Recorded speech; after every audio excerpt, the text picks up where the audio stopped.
Hi again! It is time that we start with a topic that has been somehow a pain for most people, pronunciation. I know, since my mother tongue is Spanish, that pronouncing correctly in English is difficult.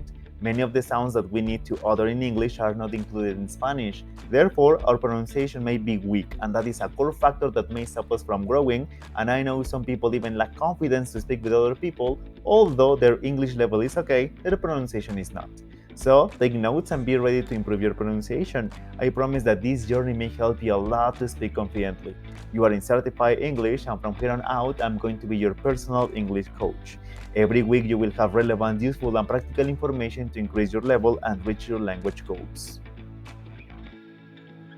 This is what you need to understand the general scheme to improve your pronunciation. These terms are important, so in further videos we can communicate by using the same vocabulary. Let's start with phonetics. It is the branch of linguistics that studies the sounds of human speech, including the production, transmission, and perception of speech sounds. It encompasses the study of the physical properties of speech sounds, such as their acoustics, articulation, and perception, as well as their physiological and neurological basis. A vowel sound is a type of speech sound produced by the vocal cords with relatively little restriction of airflow through the vocal tract. Vowels are typically characterized by the relatively open vocal tract, which creates a resonant sound, and by the fact that they do not have a distinct peak of energy in the sound spectrum, unlike consonants. Consonants is a speech sound produced by a partial or total obstruction of the airflow through the vocal tract. Consonants are typically characterized by the presence of a distinct peak of energy in the sound spectrum and by the fact that they do not have a relatively open vocal tract as vowel sounds do. Diphthongs is a vowel sound that starts with one vowel sound and glides to another vowel sound within the same syllable. A diphthong is a combination of two vowel sounds producing one syllable. Diphthongs are typically represented in phonetic transcription with two vowel symbols, such as I or A. Stress in phonetics refers to the emphasis or prominence given to certain syllables in a word or phrase. Finally, intonation refers to a variation in pitch, the highness or lowness of a sound that occurs when people speak. As you can see, there are many elements to understand pronunciation, but it is necessary for you to be ready and have all the elements to be a total pro in pronunciation and control every single element you have and master the pronunciation you have always wanted. Now let's start with vowels. English has 12 vowel sounds, which can be divided into short and long vowels. Short vowels include the sound of A as in cat, E as in bed, E as in hit, O as in hot, and U as in hot. Short vowel sounds in English often occurs in unstressed syllables or in syllables that are not accented. Long vowels include the sounds of A as in mate, E as in meat, E as in I, O as in note, and U as in mood. Long vowel sounds in English often occur in stressed syllables or in syllables that are accented. It's important to note that the concept of short vowel and long vowel is not always strictly related to the duration of the vowel sound, but also to the quality of the vowel sound and the position of the vowel in the word. As you can see, the comparison of vowel sounds between Spanish and English is not equivalent. While in Spanish there are only 5 sounds, A, E, I, O, U, in English there are 12. So here we have the first element to understand why pronunciation is a real matter. Let's continue with consonants. English has around 24 consonant sounds. This includes stops, fricatives, nasals, liquids, and approximants. Stops are sounds made by completely blocking the airflow, such as fricatives are sounds made by narrowing the airflow, such as and v. Nasals are sounds made by allowing the airflow through the nose, such as and n. Liquids are sounds like o and that are made by allowing the airflow through pass over the partial obstruction in the mouth. Approximants are sounds like wa and y that are made by allowing the airflow to pass over the narrow opening in the mouth.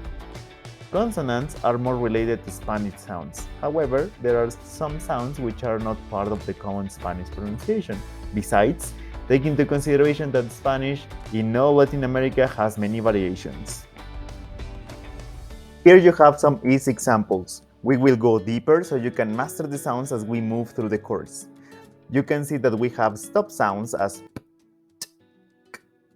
fricative sounds as v, nasal sounds as liquid sounds as approximates as yay. Please pay close attention to how sound is presented. Whenever you see the slashes, we are referring to how the sound is produced. The elements presented between the slashes are known as phonemes, and you can see them in dictionaries or books.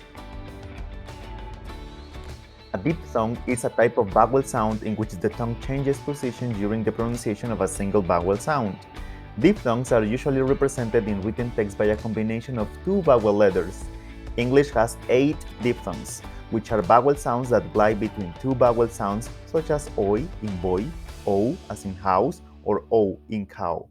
We also have diphthongs in Spanish, so it is common in both phonetic systems. These are the diphthongs we can find and see how they are represented with their respective phonemes. In English, stress can change the meaning of a word. Words can be stressed on the first syllable, the second syllable, or the last syllable. It may change the meaning. Stress refers to the emphasis or relative prominence given to certain syllables within a word. Stress can be used to differentiate between words that have the same spelling and pronunciation, as well as to indicate the grammatical function of a word in a sentence. There are different ways to indicate stress in a word. The most common way is by using a vertical line before the stress syllable. For example, the word, well, you can see there we have permit. It is pronounced with the stress on the first syllable, permit, but the word permit is pronounced with the stress on the second syllable, permit. Here you have some words that stress can change their meaning and word class. Take a dictionary and confirm the stress and the meaning as well. It's important to note that meaning can change not only depending on the stress, but also on the context and usage. In Spanish, we call it acento or sílaba tónica when we refer to a specific part of a word which sounds higher than the rest. The rise and fall of the voice, known as intonation, is an important aspect of English pronunciation. Intonation refers to the rise and fall of the pitch of the voice during speech. It is the musical quality of speech, and it can convey a wide range of meanings and emotions. Intonation can be used to indicate the speaker's attitude, emotions, and intentions, such as whether the statement is a question, a command, an exclamation, or whether the speaker is happy, sad, or neutral. There are several types of intonation patterns in English, including rising intonation, falling rising intonation, and rising falling intonation. Intonation can also be used to indicate emphasis on certain parts of a sentence. This can be used to give more importance to a word or phrase, or to show that it is surprising, unexpected, or contrasting with something else. This is an important aspect of spoken language. It helps convey meaning, indicates the speaker's attitude and emotions, and makes the speech more interesting and engaging. In fact, intonation is paramount to express ideas and emotions accurately. In some cases, intonation plays the most important role when transmitting messages, and intonation is responsible to create humor and double sense.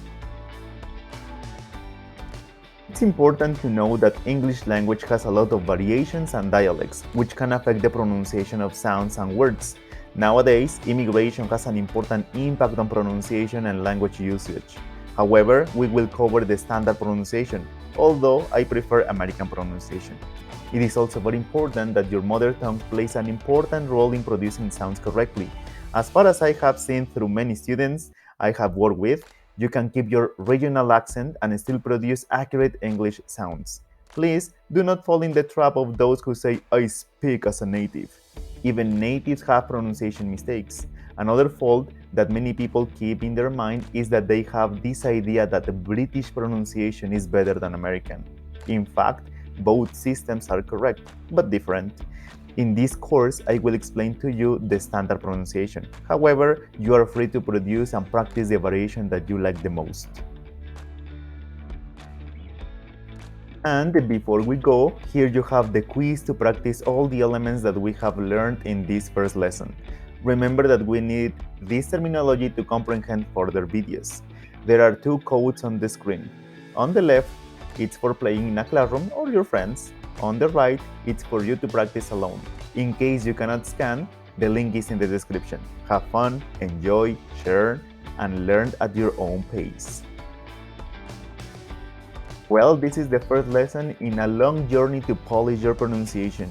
In further videos, you will have the explanations and practices that you need to practice and improve. We will have a deep dive into English pronunciation, so stay tuned and write in the comments if you have any question. Check this other video, it will help you a lot. Certify English, English for your goals.